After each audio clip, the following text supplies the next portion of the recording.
Selamat datang di channel Roman Kehidupan, channel yang menceritakan novel dengan judul Kaya Dalam Semalam. Jangan lupa like, komen, dan subscribe. Selamat mendengarkan.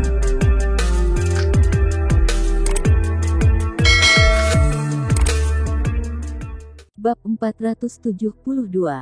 Langsung pergi setelah menang, situasi mendadak menjadi tegang. Bercanda saja, ingin pergi membawa kentungan sebanyak 800 juta yuan. Apakah dia mengira kamar dagang Sky Eagle adalah sebuah perkumpulan sosial?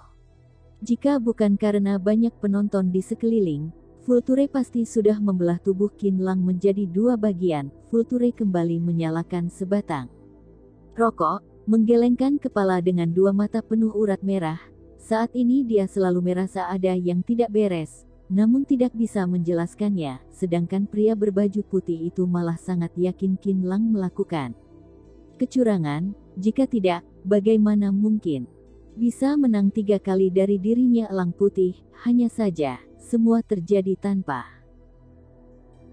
sedikit pun kejanggalan. Elang putih pun tidak mengerti di mana letak kesalahan yang ada. Vulture melototi elang putih sekilas. Elang putih sudah pernah mendapatkan pelatihan teknik judi yang khusus di negara Jepang. Kenapa malah tidak mampu menandingi bocah bau kencur itu? Sungguh berguna. Kenapa kalian semua menjadi bisu? Kata Qin Lang dengan nada tinggi. Aku yakin ada kecurangan di tempat kalian. Hal ini kalian akui kan?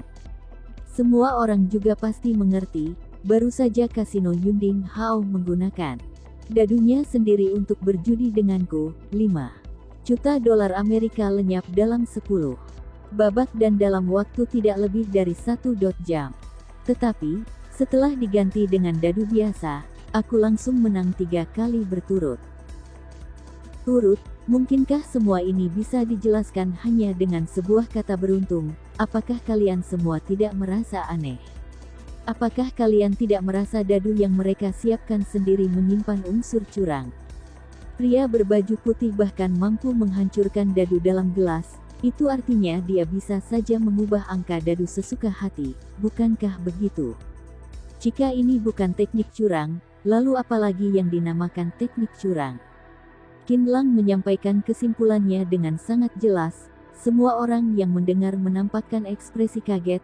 Sialan, sekelompok orang bertaruh uang di tempat menyesatkan seperti itu. Awalnya mengira kalah karena keberuntungan sedang tidak baik. Ternyata mereka sendiri adalah orang bodoh. Setiap hari datang mengantarkan uang untuk kamar dagang Sky Eagle. Tidak tahu malu. Dengan teknik main seperti ini, orang dengan harta 10 miliar yuan pun akan kalah telak oleh kalian. Aku saja sudah kalah 80 juta yuan, kalian ganti rugi. Ternyata semua ini rencana licik kalian. Orang-orang biasa seperti kamu sungguh tidak kuat bermain. Kelak aku tidak akan bermain di tempat ini lagi. Benar, kelak tidak datang bermain lagi. Siapa coba yang berani? Ini bukan untuk bercanda.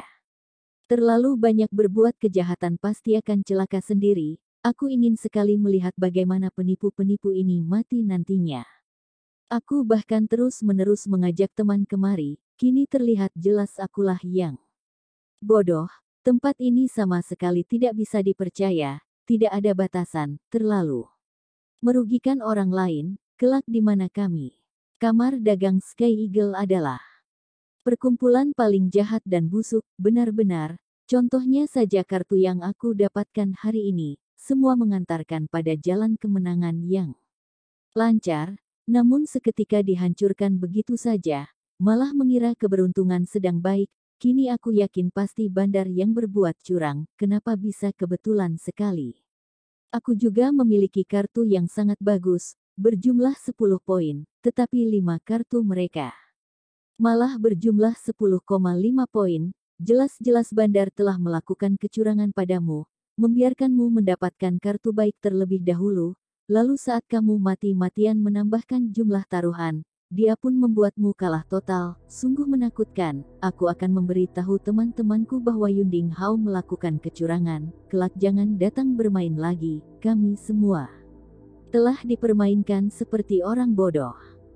Berbagai tudingan terdengar semakin menusuk. Berkat jumlah orang yang banyak, mereka menjadi semakin berani. Semua menyerang Vulture secara kompak, kembalikan uang kami, kembalikan uang kami.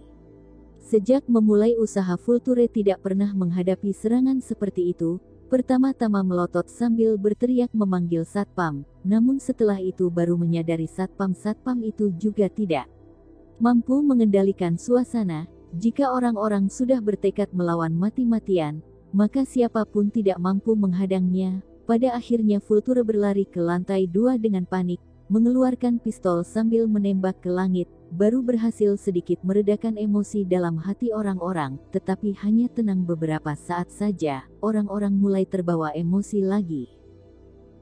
Karena terlalu banyak orang yang memiliki kerusakan rumah tangga di sana dan penyebabnya adalah Yunding Hao, sekalipun harus berhadapan dengan sekumpulan harimau, orang-orang itu pun berani dan siap kehilangan beberapa lembar kulit pada tubuh, karena rasa benci sudah terlalu besar, mereka dipermainkan seperti orang bodoh.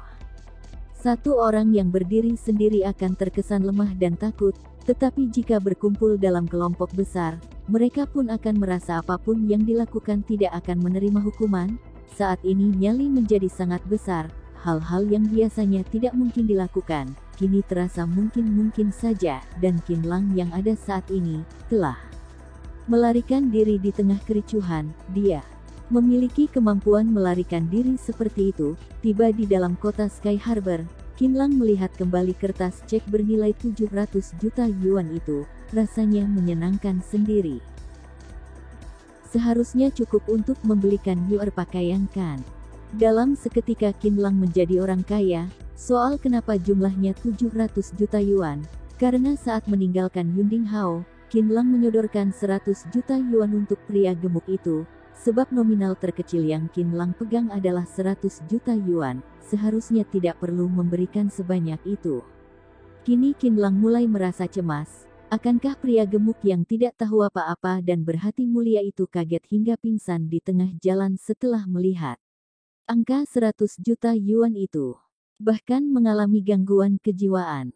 Yang penting, semua tergantung pada nasib pria itu sendiri. Dan di dalam istana Yao Yue, keempat wanita masing-masing mendapatkan uang jajan sebanyak 20 juta yuan, juga memasukkan dana sebanyak 200 juta yuan ke rekening umum istana Yao Yue yang sudah terisi 4 miliar yuan itu, 100 juta yang lebih dimaksudkan sebagai bunga setelah pinjaman.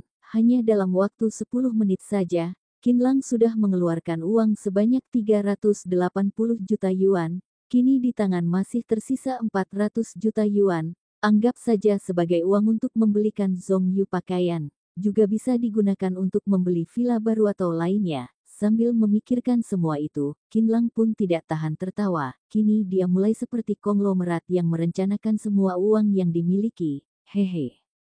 Malam itu, Qinlang pun kembali ke apartemennya di SMP Huajie. Saat berlari, dia bahkan mampu mengalahkan kecepatan kereta cepat. Tiba di sana baru menyadari, lampu rumahnya masih sedang menyala. Dalam seketika Qinlang merasakan suasana rumah, kehangatan yang sangat dirindukan pun kembali, menutup kembali pintu rumah. Dia lalu tiba di dalam kamar mandi untuk membersihkan diri.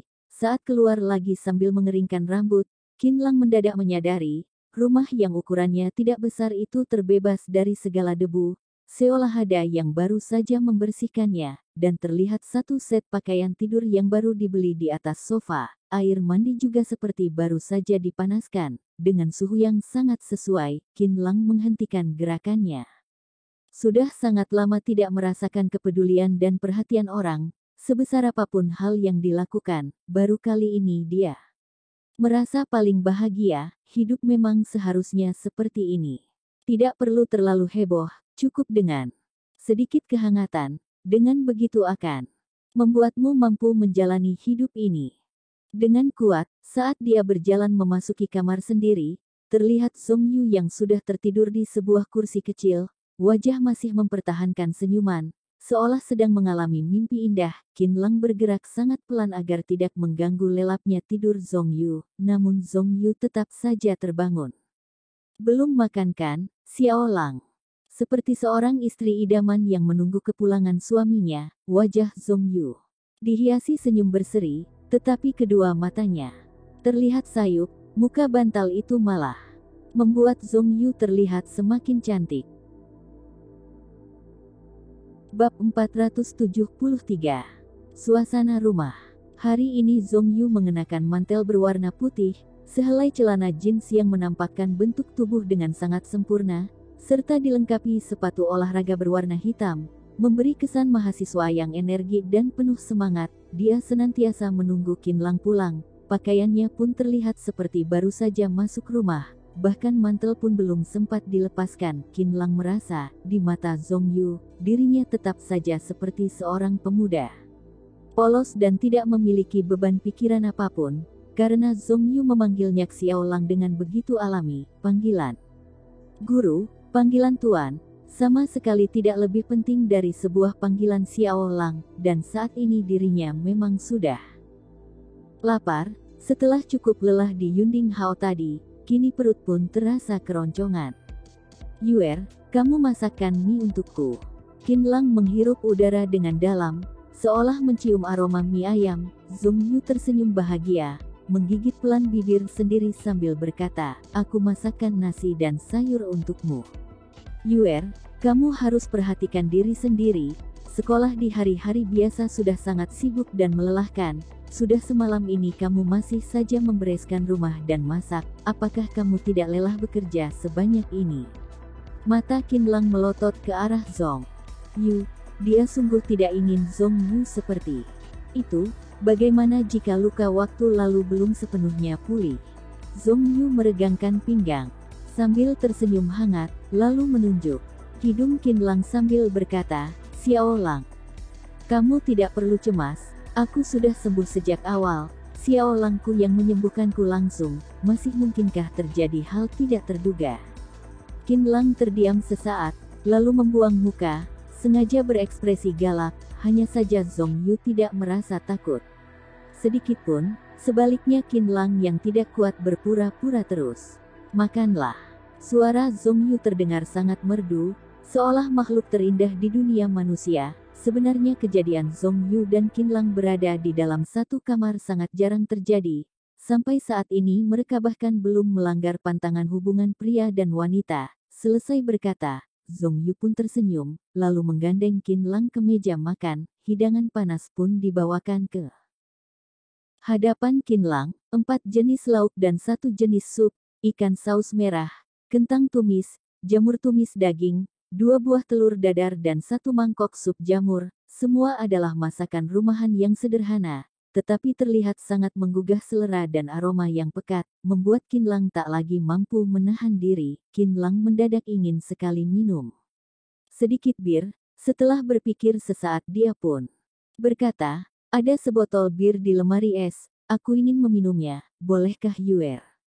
Zhong Yu tersenyum manis, langsung pergi ke dalam dapur untuk mengambilkan botol bir itu.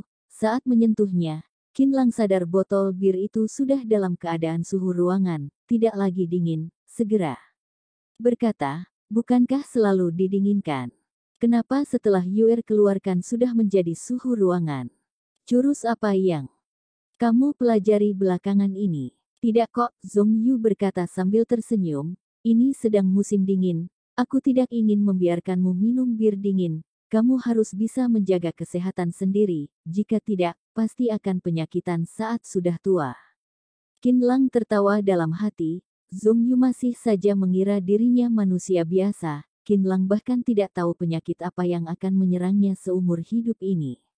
Mungkin saja selain luka akibat jatuh dan pukulan, semua makanan dan minuman yang dipantang itu tidak berpengaruh sama sekali. Saat tua, Zhong Yu bahkan sudah berpikir soal sudah tua, apakah dia sungguh akan mengurusinya seumur hidup. Supnya masih panas. Takut terbawa suasana, Qin Lang segera mengalihkan topik pembicaraan. Zhong Yu pasti takut supnya dingin, maka terus-menerus memanaskannya. Benarkah? Zhong Yu berkata dengan ekspresi bersalah. Xiao Lang, aku tiupkan untukmu. Selesai berkata, Zhong Yu pun membuka mulutnya, mendekatkan sup di depan bibir. Uap dari sup membuat bibir Zhong Yu yang merah alami itu terlihat semakin lembab. terlintas kehangatan yang sulit dilihat orang lain dalam mata Qin Lang. Setelah itu suara manis Zhong Yu pun terdengar di telinga. Xiao Lang, sudah bisa diminum. Dalam seketika Qin Lang teringat dengan sang ibu, Zhao Mingming, mungkin saja sifat Elbu sedikit lebih tegas dan keras. Mungkin saja dirinya memang tinggal di dalam keluarga besar, namun suasana seperti ini tidak pernah didapatkan meski saat sedang bersama ibu. Wanita yang pernah meniupkan sup untuk dirinya, hanyalah wanita di depan saat ini. Semua terjadi begitu alami, tanpa sedikit pun dibuat-buat. Qin Lang menerima mangkok sup dan meminumnya dengan sangat cepat. Dalam sekejap mata saja, semua hidangan di atas meja telah bersih tanpa sisa. Setelah meletakkan sumpit, Qin Lang tiba-tiba menyadari sesuatu, bersendawa sambil berkata dengan penuh rasa bersalah, "Maafkan aku Yuer, semua aku habiskan, tanpa menyisakan untukmu." Puff. Zhong Yu tertawa dengan sangat puas, pada akhirnya menatap Qin Lang dengan ekspresi sangat bahagia. "Tuan, sebentar lagi aku akan menghangatkan ranjang untukmu." Zhong Yu merapikan peralatan makan di atas meja, sambil berkata, "Xiao Lang, melihatmu makan begitu lahap, aku merasa sangat senang." "Hangatkan ranjang." Qin Lang tercengang mendengarnya. "Sungguh, Yuer, kamu tidak membohongiku kan? Kenapa kamu tidak percaya? Ada yang tidak beres." Qin Lang teringat kejadian ciuman mereka saat berada di istana Yao Yue waktu lalu, tiba-tiba merasa seperti sedang mimpi. Sungguh wanita yang sangat perhatian. Mereka saling menghangatkan di tengah dunia yang dingin, saling menjaga dan saling melengkapi hingga sekarang. Mungkin saja kamu tidak tahu makna kata hangatkan ranjang yang sebenarnya."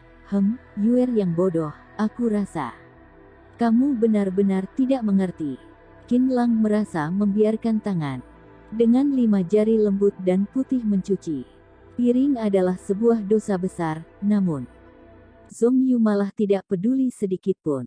"Hangatkan ranjang. Aku adalah mahasiswa Universitas Yanjing, bagaimana mungkin tidak mengerti? Bukankah hanya membuat ranjang menjadi hangat?" kata Zhong Yu dengan terheran-heran dari dalam dapur. Dari kata-katanya memang seperti itu, tetapi kenyataannya tidak, melainkan Qin Lang mendadak tidak mampu melanjutkan penjelasan, karena tidak ingin meledek Zhong Yu lagi. Suasana dalam dapur menjadi hening, nampaknya wajah Zhong Yu sudah merah hingga ke daun telinga. Lalu tidak berbicara lagi. Malamnya, Zhong Yu tidak menghangatkan ranjang Qin Lang, melainkan mengambil sehelai selimut, langsung mengalasi lantai dan tidur. "Bukankah tidur bersama?" Qin Lang terheran-heran mendengar suara nafas Zhong Yu yang begitu teratur. Sepertinya memang sangat kelelahan. Wajah cantik itu terlihat semakin manis dan menggoda. "Beberapa hari yang lalu bukankah katanya ingin menikah?" Qin Lang menelan ludah. Wanita itu benar ketiduran, hatinya begitu suci, tidak seperti dirinya yang penuh dengan pikiran aneh. Saat ini Zhong Yu masih seorang mahasiswa remaja. Qin Lang berpikir sesaat, lalu membaringkannya ke atas ranjang. Sedangkan dirinya pun tidur di lantai dengan patuh. Keesokan harinya, Zhong Yu membuatkan sarapan untuk Qin Lang, lalu berangkat ke Universitas Yanjing. Qin Lang berputar mengelilingi lingkungan sekolah. Saat ini anak-anak SMP Hua Jie sudah menganggap Qin Lang sebagai kepala sekolah mereka yang sesungguhnya. Saat bertemu pun membungkukkan memberi hormat, penuh rasa kagum. Kadang-kadang Qin Lang merasa akan lebih baik jika anak-anak itu tidak mengagumi dirinya di usia yang masih kecil, karena semua itu akan mempengaruhi prestasi belajar, bahkan sama sekali tidak berguna. Handphone Qin Lang berdering. "Qin Lang, aku Huang Ge, apa yang sedang kamu sibukkan? Kenapa sama sekali tidak menghubungi saudara-saudaramu?" Qin Lang merasa sedikit terkejut. "Huang Ge ya, bagaimana? Apa kabar?" "Hai ya, aku beritahu kamu, aku baru saja membeli sebuah villa, kamu harus datang ya, mengerti?" Bab 474. Teman lama kembali berjumpa. Jam 8 malam, Villa Zijun, saat di universitas, Huang Ge adalah orang yang memiliki banyak harta kekayaan di antara semua penghuni asrama. Saat ini dia juga yang pertama kali membeli villa. Villa Zijun terletak di daerah perbatasan kota dan desa pada kota Yan. Memiliki pemandangan yang indah, namun tentu saja tidak termasuk villa elit di kota Yan. Secara terpaksa bisa dimasukkan dalam kategori menengah, hanya saja, di mata Ren Hao, Yinting, dan saudara-saudara asrama lainnya, Villa Zijun bagaikan surga yang mewah. Berada di dalam kawasan Villa Zijun memberikan kebanggaan yang sangat luar biasa. Sebenarnya villa itu baru saja Huang Ge beli 3 hari yang lalu, dengan harga 80 juta yuan. Sebenarnya Huang Ge membayarnya dengan cara cicil, meski beban yang ditanggung cukup berat, namun juga sangat menggembirakan. Ingin segera mengajak teman-teman lama datang merayakannya. Yang tidak pernah Qin Lang sangka adalah mereka dapat berkumpul kembali di kota Yan dan sepertinya Huang Ge akan segera menetap di kota Yan. Karena Qin Lang pernah menjumpai villa besar seperti kediaman Zong, villa nomor 1 Taman Dahua dan lainnya, maka saat melihat Villa Zijun pun dia tidak begitu heboh. Saat ini dirinya sudah mengalami banyak perubahan, selera pun meningkat dengan alami, hanya saja dia tetap saja ikut senang atas keberhasilan Huang Ge. Huang Ge berkata sebentar lagi Zhou Xin akan datang. Villa itu pun dijadikan sebagai hadiah atas ulang tahun Zhou Xin. Kelihatannya hubungan mereka berdua sudah semakin matang saja. Fasilitas dalam villa terbilang sangat lengkap, cukup datang dengan sebuah tas saja. Sejak kemarin Huang Ge sudah pindah ke villa baru itu, katanya untuk menghangatkan suasana villa. 4 saudara satu asrama pun bertemu, rasanya sangat akrab, mereka saling menanyakan kabar beberapa waktu terakhir. Selain teman satu asrama, masih ada banyak orang lain yang Huang Ge undang.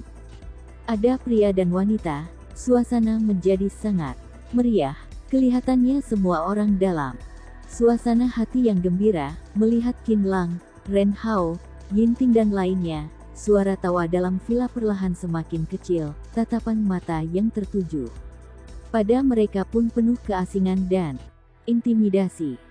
Mereka bertiga berpenampilan sangat sederhana, terutama karena sudah terjun dalam lingkungan masyarakat. Semua pakaian yang dipilih pun yang sembarang beli di tepi jalan. Mereka bagaikan anak kampung yang masuk ke dalam kota, memberikan kesan sangat kumuh di mata orang-orang, terutama Qin Lang. Pakaian yang dikenakan saat pergi ke Yunding Hao tadi malam belum sempat diganti, tidak hanya sudah usang, tetapi penuh dengan debu, kelihatan jelas seperti pakaian yang bahkan lebih murah dari yang dijual di tepi jalan. Qin Lang, kamu juga datang. Saat ini, datanglah seorang wanita dengan senyuman berseri. Dia adalah Zhou Xin. Zhou Xin yang ada saat ini memiliki kulit jauh lebih putih dan mulus, bentuk tubuhnya pun selalu terjaga dan terawat. Saat berdiri dengan Huang Ge, satunya berwibawa dan berpostur tubuh ideal, satu lagi lembut dan mempesona, sungguh pasangan yang serasi. Tidak sekalian membawa pacarmu kemari? Tanya Zhou Xin. Qin Lang, tidakkah kamu merasa kini kamu jauh lebih tampan dibandingkan dulu?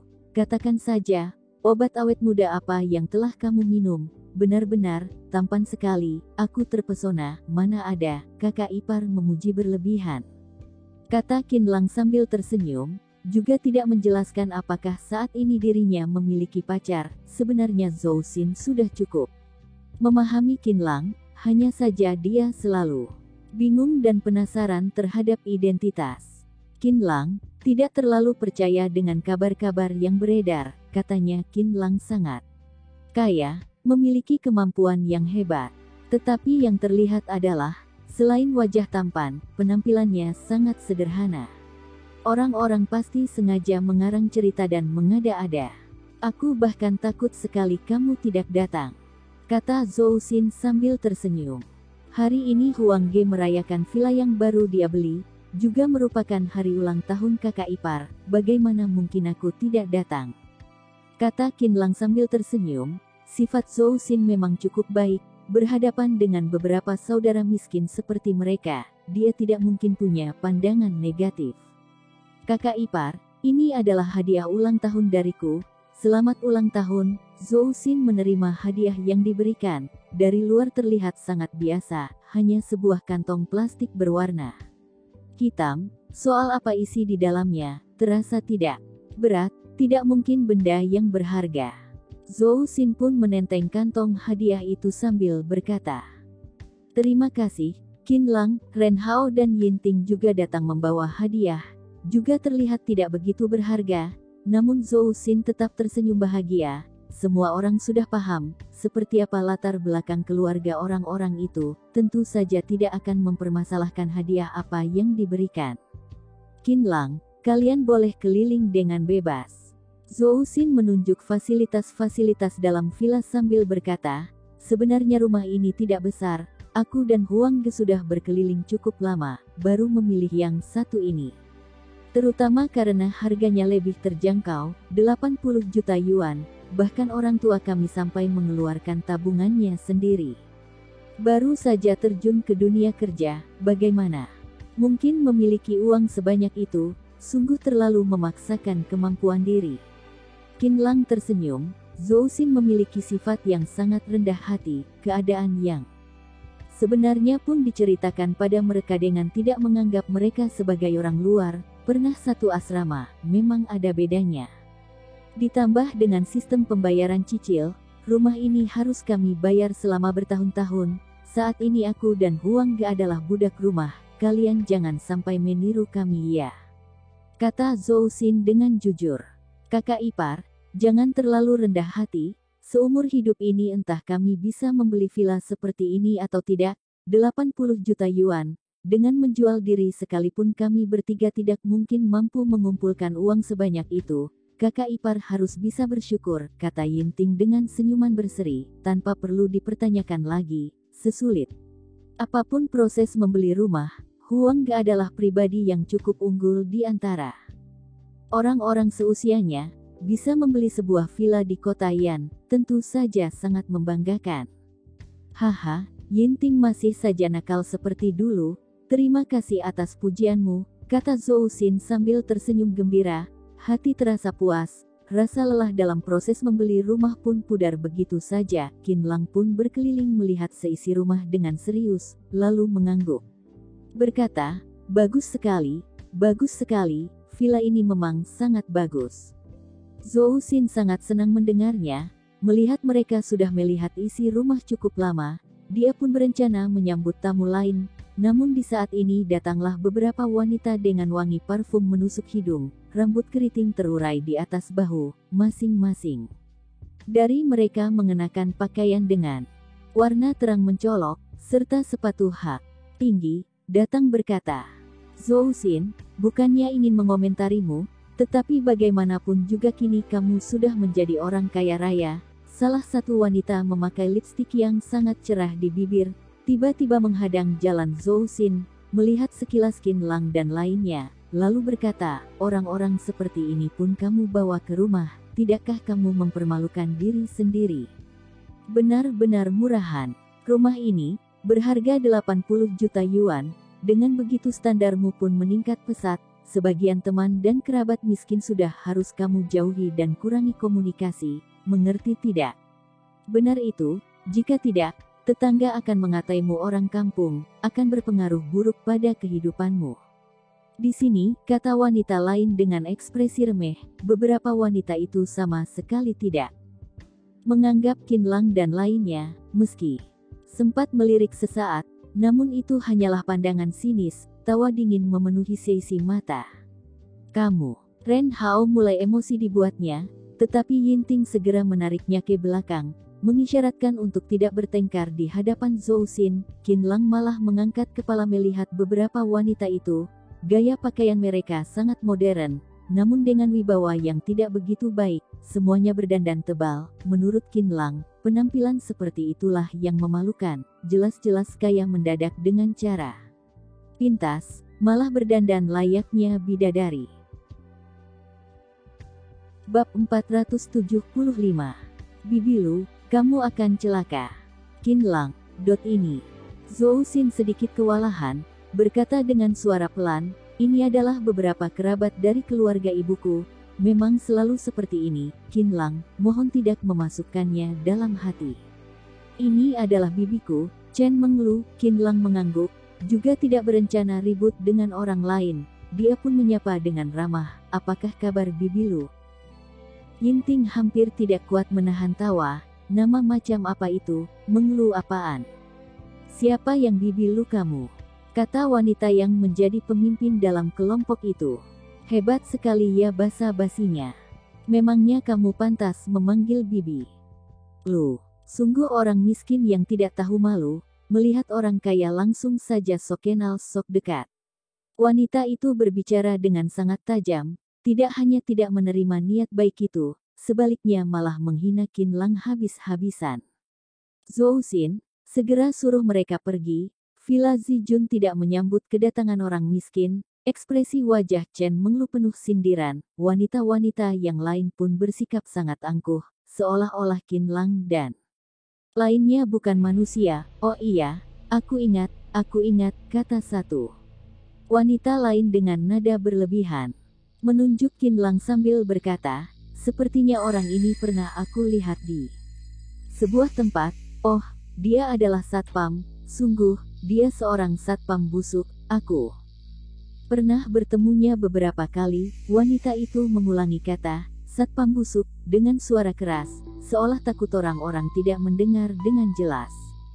Sialan, satpam bukan manusia ya. Kenapa harus menambahkan kata busuk, memangnya kamu sangat wangi ya?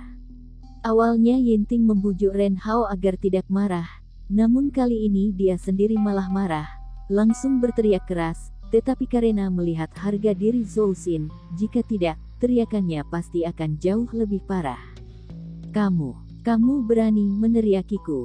Sekujur tubuh wanita itu gemetaran, malah lupa bahwa dirinya sendiri yang meneriaki lebih dulu. Memangnya satpam bukan manusia? Emosi Ren Hao meluap, menunjuk beberapa wanita di sana sambil berteriak, sungguh sekelompok orang sial. Xing Xin, apakah kamu sudah mendengarnya? Lihatlah sopan santun. Seperti ini, bisa-bisanya berteriak tanpa aturan, cepat usir mereka pergi, jika tidak, kamu akan sangat dipermalukan. Kata wanita yang bernama Menglu itu, berbekal kedudukan yang lebih tinggi, dia pun memerintah dan menekan Zhou Xin dengan berani. Bagaimana boleh kalian bicara seperti ini? Menghargai orang lain sama saja dengan menghargai diri sendiri.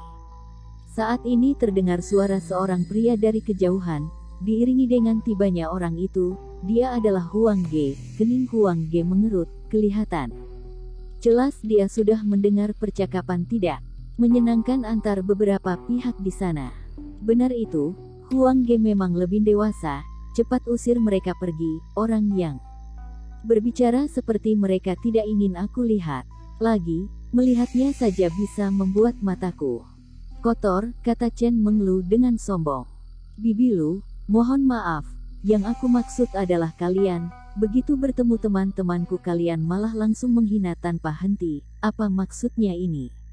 Tahukah kamu menghinanya sama saja dengan menghinaku? Huang Ge kelihatan sangat emosi. Beberapa wanita itu seketika emosi. Huang Ge, kamu bajingan. Aku ini bibimu. Saat kamu membeli villa ini aku telah mengeluarkan uang 100.000 yuan. Kamu sungguh tidak tahu balas budi. Sadarkah kamu aku melakukan semua ini demi kalian?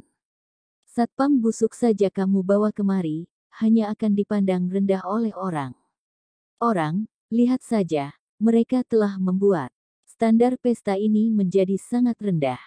Chen mengeluh berteriak tiada henti. Kelihatannya sudah benar-benar emosi, bahkan menyebut-nyebut satpam busuk mempengaruhi standar acara di sana. Bibi lu, tolong bibi hargai teman-temanku, menjadi satpam juga bukan sesuatu yang buruk, bisa menghasilkan uang dengan kerja keras sendiri adalah suatu kebanggaan. Jauh lebih hebat daripada keturunan generasi kedua yang kaya seperti kami. Menghargai orang lain sama halnya seperti menghargai diri sendiri, kata Huang Ge dengan sabar. Nada bicaranya masih saja cenderung berpihak pada Qin Lang dan beberapa saudara lain. Hargai, Chen mengeluh tertawa dingin, seorang satpam busuk, memangnya pantas untuk kami hargai. Jika memang teman sekolah, seharusnya juga dari Universitas Jinling kan? Seorang mahasiswa lulusan Universitas Jinling, bisa-bisanya menjadi satpam busuk. Tidakkah kamu merasa masalah di balik semua ini sudah jelas? Bisa dibayangkan seberapa rendah harga dirimu dan seberapa buruk kemampuanmu. Huang Ge mengerutkan kening. Rasanya tidak tahan lagi, langsung melangkah maju. Namun saat dia akan mengatakan sesuatu, Qin Lang malah menjulurkan tangan menariknya, tersenyum mencegat aksinya itu. Berhadapan dengan kata satpam busuk yang Chen Menglu ulangi berkali-kali, Qin Lang merasa dirinya harus maju dan membela pekerjaannya sendiri. Itu baru akan memberikan kepuasan dalam hati. Bibi Lu, namaku Qin Lang. Apakah Bibi memiliki banyak saran dan masukan untukku? Kata Qin Lang. Cui, bisa-bisanya memanggilku Bibi. Siapa bibimu? Qin Lang. Chen Menglu menyerang Qin Lang tanpa berperasaan. Kamu hanyalah seorang anak miskin, tidak pantas menjalin hubungan dekat denganku. Melihatmu saja sudah tahu tidak ada harapan lagi. Hari ini kamu pasti kelaparan dan tidak punya makanan, makanya berlari ke rumah Zhou Xin untuk meminta makanan. Chen Menglu bersikap sangat bangga dan angkuh, seolah sudah bisa membaca isi pikiran Qin Lang. Standarmu terlalu rendah, tidak cocok untuk berkomunikasi dengan kami, kata seorang wanita mendukung dari belakang. Raut wajah Huang Ge menjadi sangat buruk, karena itu kerabat Zhou Xin. Dirinya sudah berusaha sangat keras untuk menahan diri. Sebenarnya Huang Ge sendiri pernah mendengar soal latar belakang dan pekerjaan Qin Lang. Ada yang mengatakan dia orang kaya dan terhormat, tetapi berkali-kali Huang Ge melihat Qin Lang memang miskin hingga tidak mampu membeli makanan. Hanya saja semua kritikan yang disertai bukti kuat itu sama sekali tidak penting. Yang paling penting adalah hubungan yang dipupuk beberapa tahun dalam asrama. Sebenarnya yang Huang Ge pedulikan hanyalah itu. Kesal sekali. Awalnya hanya berniat kumpul-kumpul, berbincang dengan gembira, tetapi kini malah dihancurkan oleh Bibi Lu itu. Cepat pergi. Sungguh tidak tahu diri. Lihatlah apakah di sini ada orang yang juga satpam busuk sepertimu. Naga bersama naga, Phoenix bersama Phoenix, kaum bawah sepertimu, bagaimana pantas berada di sini? Beberapa wanita mencemooh tiada henti, ekspresi mata penuh dengan sindiran. Diam. Ini vilaku, aku berhak menentukan ingin mengundang siapa dan tidak mengundang siapa. Pada akhirnya Huang Ge pun tidak tahan lagi, karena sudah ada banyak sekali tamu yang memusatkan perhatian pada mereka. Kalian tidak memiliki hak untuk mengusir Qin Lang. Benar, Bibi, kalian sungguh keterlaluan, kata Zhou Xin dengan tidak tahan. Qin Lang kembali melambaikan tangan mencegat Huang Ge, tersenyum berkata, Huang Ge, Zhou Xin, Ren Hao dan Yinting, kalian jangan marah. Mungkinkah tidak marah? Ini adalah acara reuni kita, atas dasar apa diusir pergi olehnya? Yinting tidak lagi mampu menahan diri. Ini di rumah Huang Ge, bagaimana jika, kata Ren Hao sambil mengepal tangan dengan kuat. Semuanya tidak perlu marah, berhadapan dengan orang yang sudah akan celaka, sungguh tidak ada yang perlu diributkan, kata Qin Lang sambil mengelus hidung sendiri, menatap Chen Menglu dan wanita yang menunjuknya sebagai satpam itu dengan penuh makna. Sudah akan celaka. Suasana menjadi hening. Setelah itu, Qin Lang, apa maksudmu?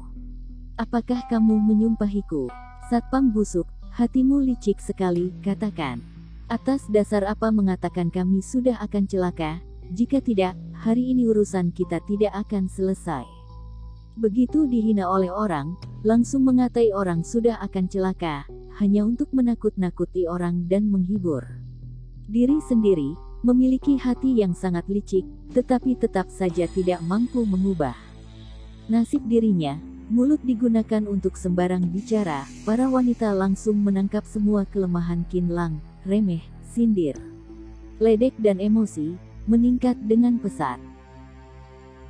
Bab 476. Berlutut ya berlutut. Qin Lang tersenyum datar. Yang aku katakan tidak kalian percayai. Tidak ada jalan lain. Kelak saat celaka menghampiri kalian, lihatlah apakah semua ini benar atau tidak, masih berbicara soal benar dan tidak. Kamu kira aku bodoh? Chen Menglu menunjuk Qin Lang sambil berteriak. Bersikap seolah-olah apa yang bisa kamu lakukan padaku. Pandai sekali berpura-pura, dengan begitu orang-orang tidak akan berani mengatainya lagi. Cih, mati saja kamu, kata satu wanita lainnya. Lu Xiaoman, satpam buruk ini terlihat bernasib sangat sial, aku rasa seharusnya dia yang akan celaka, hahaha. Kata Chen Menglu menambahkan, benar itu, kita tunggu saja, lihat kata siapa yang lebih manjur. Ternyata wanita yang mengatai Qin Lang satpam busuk itu bernama Lu Xiaoman. Saat ini dia menjulurkan jari tangannya, tidak berhenti menunjuk Qin Lang dan beberapa teman asramanya. Aku beritahu kamu, Qin Lang, jika hari ini kami baik-baik saja, maka itu tandanya kamu yang sedang menyumpahkan. Jika kamu tidak segera minta maaf pada kami, kamu pasti akan mati. Kata Chen Menglu sambil tersenyum dingin, nada bicara penuh dengan tekanan dan desakan. Benar, benar kata Kak Menglu, jika tidak minta maaf, jangan harap bisa tetap tinggal di kota Yan, aku pastikan kamu bahkan akan kehilangan pekerjaan sebagai satpam busuk itu, kata Lu Xiaoman dengan nada dingin. Kenapa? Kenapa semua berkumpul di sini? Saat ini masuklah beberapa pasang pria dan wanita. Bu, coba lihat, Bibi, Zhou Xin segera menghampiri, berencana meminta sang elbu membawa pergi adiknya sendiri. Elbu Zhou Xin, Chen Mengya berpenampilan sangat modis, juga pandai dalam berdandan, hanya dengan dandanan tipis, kulit putih alami, bentuk badan indah dan matang, terlihat sangat mempesona, meski dilahirkan satu elbu. Tetapi dalam segi wibawa dan gerak-gerik, dia berbeda jauh dengan Chen Menglu yang kaya mendadak itu. Dan setelah mendengar penjelasan Chen Menglu, Chen Mengya langsung menatap Qin Lang dan teman-temannya dengan ekspresi suram, disertai sedikit amarah. Qin Lang, meski kamu tamu undangan kami, tetapi Menglu dan Xiaoman bukanlah orang yang boleh kamu tantang.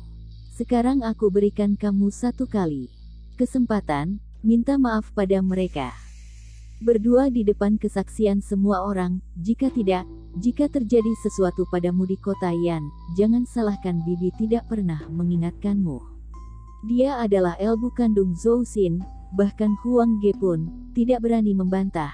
Dalam seketika suasana kembali dalam keheningan. Cepat, segera katakan maaf pada Menglu dan Xiaoman. Nada bicara Chen Mengya sama sekali tidak sungkan, kelihatan jelas dia sudah tidak sabar lagi. Di saat inilah Zhou Xin berkata, Bu. Dengan segera dipotong oleh Chen Mengya, tidak ada kesempatan bicara untukmu. Zhou Xin terpaksa berhenti bicara, karena sifat ibunya sudah sangat dipahami. Semakin dilawan, masalah akan semakin serius. Sudahlah, Zhou Xin memonyongkan mulut, memberikan sebuah tatapan isyarat pada Qin Lang. Kira-kira bermakna, memang kita yang bernasib sial. Lalu berkata, Qin Lang, seorang pria dewasa, minta maaf sama pada mereka dan berdamai saja. Baik, tetapi permintaan maaf ini harus tunggu sesaat, sekiranya setelah malam ini berlalu, kata Qin Lang dengan nada datar. Melihat semua orang kebingungan, Qin Lang lanjut berkata, jika sebelum malam ini berlalu kedua wanita ini baik-baik saja, maka ku akan meminta maaf pada mereka atau membuatkan rekaman permintaan maaf, juga berlutut meminta maaf. Kalau begitu kamu harus berlutut. Perkataan seorang pria harus bisa dipercaya. Satpam bermarga Qin, kami tunggu, kata Chen Menglu mendukung kakaknya, sikapnya terlihat semakin arogan. Tetapi, jika terjadi sesuatu pada mereka sebelum malam ini berlalu, aku pun tidak memiliki keharusan untuk minta maaf. Artinya yang aku katakan bukan sekedar sumpah, melainkan kenyataan, benarkan? Kata Qin Lang melanjutkan, begitu mendengar akan ada celaka yang menghampiri, Chen Menglu pun tidak kuat menahan emosi, masih bersikeras juga. Bersikeras atau tidak, semua akan terbukti hari ini. Kalian adalah tokoh besar di kota Yan, tidak mungkin bersikap semena-mena kan?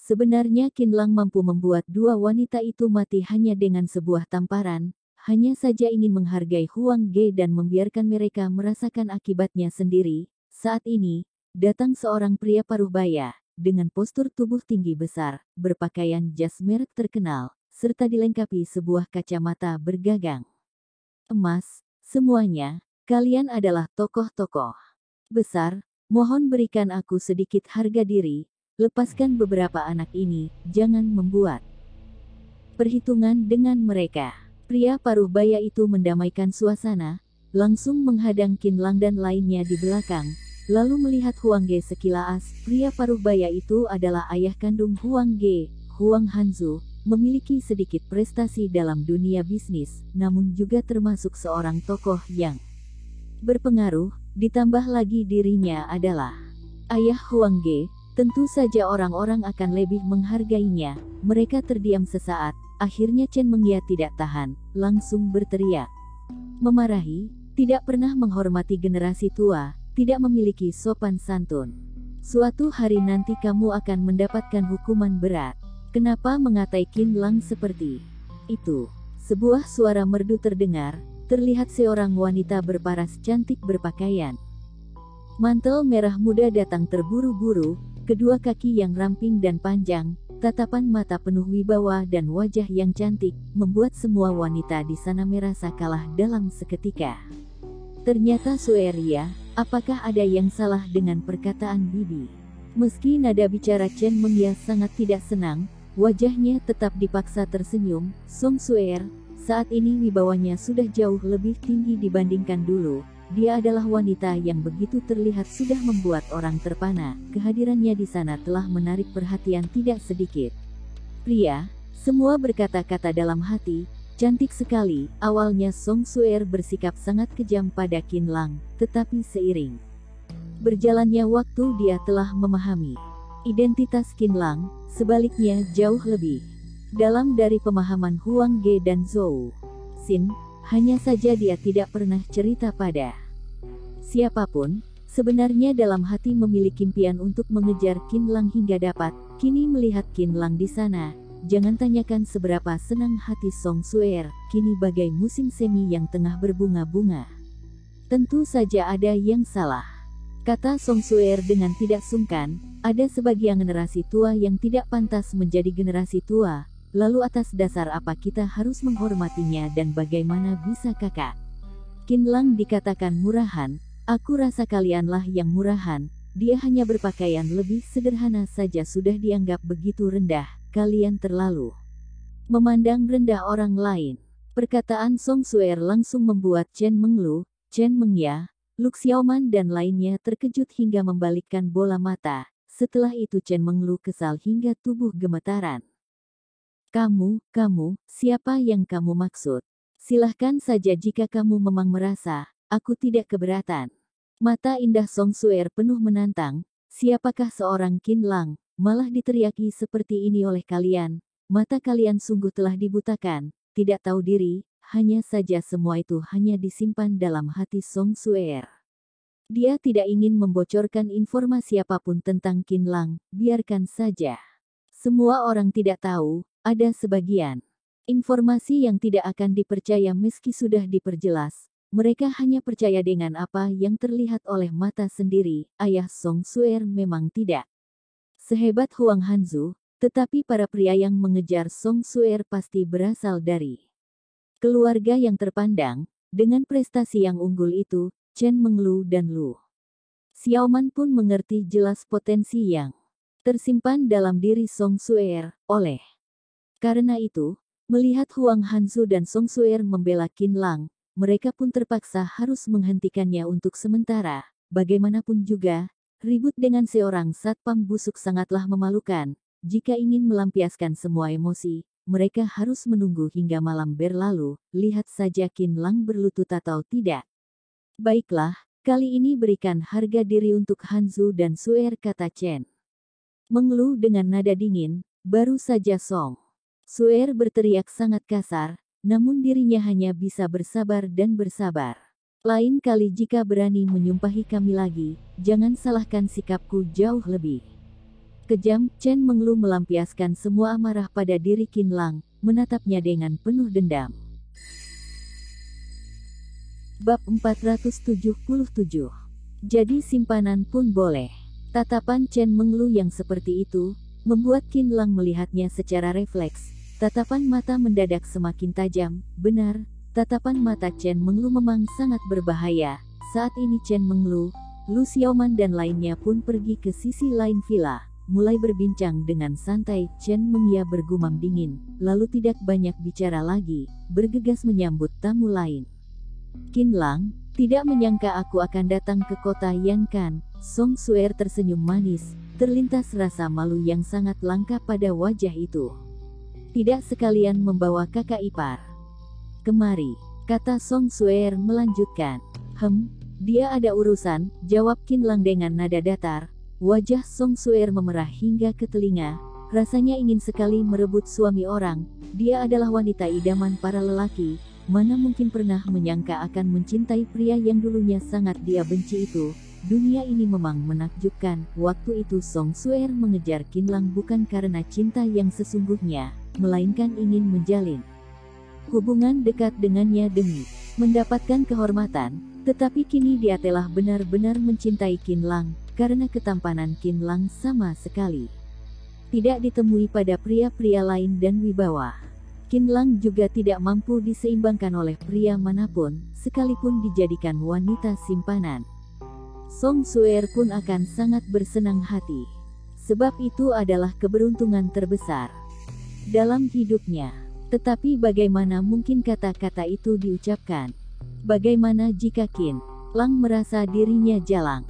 Jika tidak ada urusan lagi, aku pergi dulu. Qin Lang memasukkan tangan ke dalam saku celana, lalu berkata dengan nada datar, karena tatapan mata Song Suer terlalu panas, seolah-olah begitu Qin Lang melambaikan tangan, orang itu akan langsung menerkam bagai binatang puas. Hati Song Suer berdebar, tiba-tiba berkata, kalau begitu, Kak Qin Lang, apakah kita boleh foto bersama? Selesai bicara, handphone Song Suer sudah diposisikan di depan mereka berdua. Badan indahnya didekatkan ke badan Qin Lang, lalu cekrek. Satu lembar foto berhasil diabadikan. Posisi itu terlihat sangat heboh dan gembira, seolah bertemu dengan pria idaman.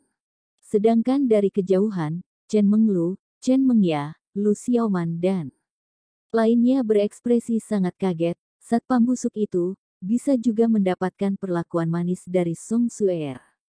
Jangankan mereka, Zhou Xin, Huang Ge dan lainnya pun terheran-heran, tidak tahu apa yang telah terjadi. Sebenarnya para teman kuliah Qin Lang itu juga memahami latar belakang Qin Lang, tetapi selalu mengira itu adalah gosip yang beredar dari mulut ke mulut. Namun sekarang, melihat sendiri tatapan tergila-gila dalam mata Song Suer, apalagi namanya jika bukan suka. Untung saja setelah foto-foto, Song Suer langsung pergi dengan tahu diri. Sedangkan Qin Lang juga merasa sudah cukup berkeliling dalam villa, sudah saatnya pergi. Saat ini, Huang Ge malah menghampiri. Merasa hari ini sudah sangat bersalah pada Qin Lang, tidak berdaya saat para wanita bersikap semena-mena, oleh karena itu dia pun mencegat Qin Lang berkata, saudaraku, ayo, aku perkenalkan beberapa teman untukmu. Beberapa pria tengah berbincang dengan berbagai topik di sofa ruang tamu, kelihatannya jauh lebih dewasa dibandingkan Huang Ge, Qin Lang dan lainnya. Ini adalah beberapa teman dari perkumpulan Jingwu. Jika kelak bertemu masalah, silahkan hubungi mereka untuk diselesaikan, kata Huang Ge pada 3 teman satu asramanya. Komisaris Ma, bukannya aku terlalu berbangga diri, hanya mengingatkan dengan tulus, jika ada kesempatan haruslah bertemu dan mengenal ketua kami. Ketua kami baru berusia 20-an tahun, tetapi sudah sangat terkenal di negara Hua Xia, tidak hanya memiliki hubungan akrab dengan para bos di kota Yan. Dengar-dengar teman-teman dari instansi pemerintahan juga sangat mengapresiasi dia. Mungkin saja pihak militer akan segera mengundang dia untuk menduduki sebuah jabatan. Hebat sekali. Sebenarnya bagaimana asal-usul ketua perkumpulan Jingwu? Kenapa aku tidak pernah mendengar tentangnya? Komisaris Li sangat kaget mendengarnya. Hehe, Komisaris Li, aku sedikit berkata kasar. Ini karena wawasanmu yang terlalu sempit. aku beritahu kamu, kini anak kecil di tepi jalan saja pernah mendengar dan tahu nama ketua kami. Kelihatannya memang aku yang tidak memerhatikan hal ini, sudah tua. Cepat katakan, apa saja yang telah dicapai oleh ketua? Tanya Komisaris Lee bagai anak kecil yang minta diajarkan sesuatu. Masalah dalam dunia bela diri selalu dirahasiakan. Sebagai seorang murid, aku pun tidak bisa mengumpulkan informasi yang paling lengkap, bicara terang-terangan saja. Pada musim dingin tahun ini, telah terjadi sebuah pertandingan bela diri kelas dunia di daerah Hukou Sungai Huang. Pada akhirnya ketua kami berhasil melumpuhkan ketua geng pemuda Tiongkok. Ini adalah berita yang sangat menggemparkan dunia. Karena sebelumnya dunia bela diri negara Tiongkok telah dihancurkan oleh orang milik Zhang Wuya. Murid dari perkumpulan Jingwu itu berbicara panjang lebar dan sengaja melebih-lebihkan, seolah dirinya mengalami langsung kejadian itu. Sebenarnya cukup melirik sekilas saja, Qin Lang sudah tahu. Murid itu sangatlah biasa, ilmu bela dirinya juga tidak seberapa, bisa dikategorikan sebagai murid kelas dasar. Hanya saja, jelas-jelas Qin Lang lah yang mengalahkan anak buah Zhang Wuya. Kenapa orang ini malah berkata ketuanya yang melakukan? Mei, Shaolin, Wudang, telah ditantang habis-habisan oleh geng pemuda Tiongkok. Tahu tentang kakek Zhong Jiushen kan? Dia juga sangat hormat dan tunduk. Beberapa waktu lalu mendengar kabar beberapa tentara bayaran luar negeri yang memiliki teknik unggul itu terbunuh oleh ketua kami hanya dalam waktu beberapa menit saja dan tidak ada yang bisa menolongnya. Qin Lang menghirup nafas dalam. Murid dengan kelas begitu rendah juga tahu kabar dirinya membunuh beberapa tentara bayaran dan dia juga berkata semua itu dilakukan oleh ketua mereka. Komisaris Lee, asalkan kamu bisa mendekati ketua kami, aku jamin usahamu akan semakin sukses, kebahagiaan dan kemakmuran akan datang kepadamu. Kata orang itu dengan sangat lancar. Bagaimana? Qin Lang, rakyat biasa seperti kita bagaimana mungkin tahu begitu banyak informasi tentang dunia bela diri, jadi harus banyak mencari teman, setidaknya bisa menambah wawasan dan informasi yang kita kuasai. Kata Huang Ge dengan sangat gembira. Usia 20-an tahun.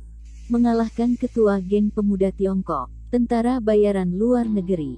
Memiliki relasi di seisi kota Yan. Serangkaian informasi membuat Huang Ge, Ren Hao, Yingting sangat heboh. Rasanya darah mengalir semakin cepat. Zhou Xin dan beberapa wanita lainnya pun ikut.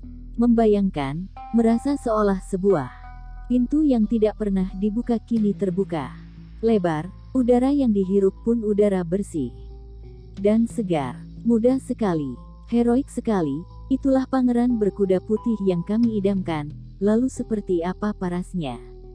Tanya seorang wanita dengan tidak sabar. Tentu saja parasnya tampan. Tidak ada satupun wanita yang tidak tertarik padanya. Beberapa murid perkumpulan Jingwu itu memberi penjelasan dengan penuh semangat.